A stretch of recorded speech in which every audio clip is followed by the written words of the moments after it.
이제 금융위원장님에게 이제 생산적 금융이 이제 이게 굉장히 중요한 이제 키워드로 지금 다가오고 있습니다. 첫 번째는 부동산 쏠림 자금들을 이제 생산적인 곳으로 돌리겠다는 건데 내용이 구체적이지 않아요. 그러면 이제 부동산에 뭐 예를 들면 가는 것에 대해서 위험 가중치를 지금 한 15를 두는 걸 20으로 하는 걸 상반기 중에 하겠다 그랬는데 지금 올해 신년 계획엔 또 그 내용이 구체적으로 없더라고요. 그래서 그것도 좀 이따 한번 자세히 좀 설명을 해주시고요. 20 가지고 될까? 금융 부동산 버블을 한 번씩 겪었던 나라들이 대부분 한 25 이렇게 지금 높인 상황인데 우리도 문재인 정부 때 큰 부동산 버블을 겪었잖아요. 저는 한 25까지는 올해 올려야 된다고 생각을 하는데 그런 것들에 대해서 한번 답변을 주시고 그다음에 이제 그 국민성장 펀드 이런 것들을 이제 만들어 가지고 그 생산적인 곳에 이제 집중적인 투자를 해야 되는데 이제 중국이 비슷한 전략을 했더라고요. 중국이 2014년서부터 10년 동안에 3차례에 걸쳐 가지고 빅펀드라는 거를 이제 모아 가지고 총 한 100조. 최근에도 이제 그 2024년도에 모았을 할 때도 보니까 한 65조 정도 모았더라고요. 그래서 그걸 모아 가지고 이제 피지컬 AI 산업 전략을 한다 이렇게 딱 목표를 세워 놓고 피지컬 AI의 몸체가 되는 이제 전기차는 뭐 바이두, 뭐 드론은 뭐 DJI, 뭐 그다음에 이제 그 휴머노이드 로봇에 대해서는 이제 뭐 유비테크 이런 걸 딱 설정을 하고 그 AI 로봇이나 이런 몸체들을 운영하는 운영 체계에 대해서는 뭐 화웨이가 한다 뭐 이렇게 딱 어떤 전략들을 짜고 그거에 대해서 그 해당 분야마다 대규모의 자금들을 지원하면서 그 지원을 받기 위해서는 이제 관련 소재 부품 장비 업체들도 다 이렇게 모여가지고 그렇게 이제 그 아주 집중적인 기술 개발들을 하도록 하는.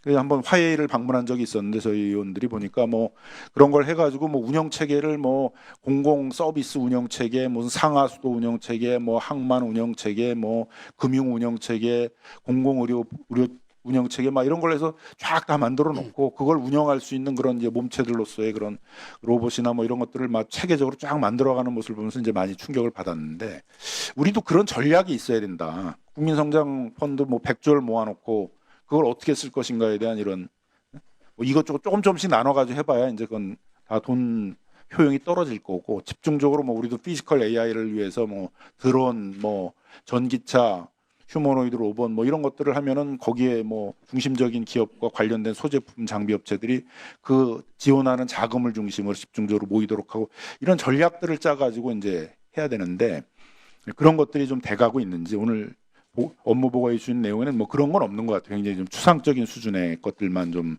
되어 있어서 그래야지 이제 국민들이 국민성장 펀드에 대한 신뢰도 좀 높아지는 것 같은데 국가적인 큰 비전의 전략. 네네. 예, 제가 먼저 말씀드리겠습니다. 아까 그 생산적 금융으로의 전환을 위해서 뭘 어떻게 할 거냐. 첫 번째는 이제 너무 부동산으로 쏠리는 이런 부분을 막기 위해서 부동산으로 가는 게 불리하게 만들겠다. 그래서 RWA를 말씀하신 15%, 20%는 1월 1일부터 지금 시행이 됐고 이걸 추가로 25%까지 상향하는 부분은 저희들이 좀 계속해서 좀 검토해 나가도록 하겠습니다. 근데 말씀하신 대로 부동산으로 가는 건 막았는데 이 막은 게 진짜로 생산적 부분으로 가게 이렇게 전환하는 거는 지금 자본시장 같은 경우 활성화되니까 그런 무브도 있고 그다음에 기업도 이제는 저희들이 가계대출을 계속 막고 있기 때문에 더 이상 은행도 이쪽으로 못 보내기 때문에 기업금융으로 가려고 그러고 계속 그런 유인들이 있습니다. 그쪽으로 계속 가고 그다음에 증권부 분야의 IMA라든지 이런 걸 해서 모험자본 쪽으로 해서 기업 쪽으로 가는 이쪽으로 멈추고 그다음에 멈춘 게 저쪽으로 갈 수 있게 그 두 가지를 동시에 양동 작전을 저희들이 펼쳐나가도록 하겠습니다.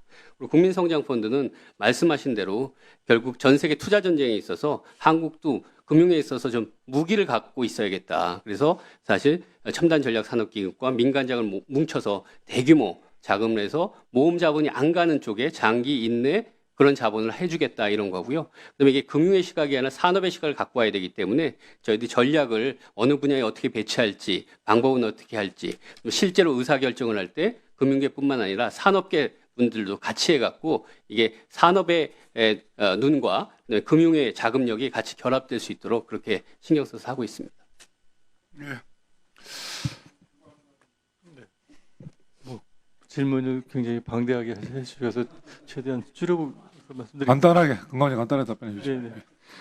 일단 점진적 강화라고 저희가 말씀을 올리는 거는 일단 저희가 그 사후 구제적인 금융소비자 보호 체계에서 사전 예방적으로 한다는데 그 의미 자체를 말씀드리면 과거에는 그 금융 상품이 그 제조된 이후에 판매 과정에서 발생한 불완전 판매를 중심으로 이제 그 규제 체계가 작동됐다가 하면 지금 그 체계는 어떤 거냐면 설계 제조 단계부터 하자 부분을 최대한 제거하는 상태로 규제 체계를 시프트 이동시키겠다는 것이고요. 그 이동은 굉장히 조심스러운 부분이어서 점진적으로 강화하겠다는 그런 표현을 저희가 말씀을 드린 겁니다. 왜냐하면 금융산업진흥이라는 측면의 가치도 있기 때문에 그 부분을 무자료도 딱 단도직입적으로 들어갈 수 있는 그런 부분이 아니어서 조율이 될 부분이 있다고 저희는 생각하고 있습니다. 그래서 그 부분에 관해서 이제 설계, 제조, 심사, 판매, 사후 관리에 이르는 일련의 이 프로세스의 과정에서 업권별로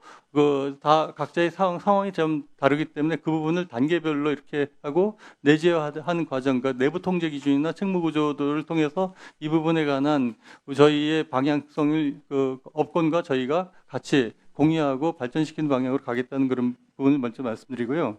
그래서 저희 내부적으로는 모니터링하고 위험 포착하고 감독 검사를 하고 시정 완료를 하는 리스크 기반에서 소비자 보호 감독 체계를 이제 하고 그 부분에 관한 실증적인 그 결과물을 올해 국감 때 말씀을 올리도록 준비를 하도록 하겠습니다. 그 정도 먼저 구체적인 것들은 자료로 의원님께 보고를 드리겠습니다. 그다음에 예. 창구 판매 가능 상품 짧게 하세요, 원장님. 네. 짧게 하시라고.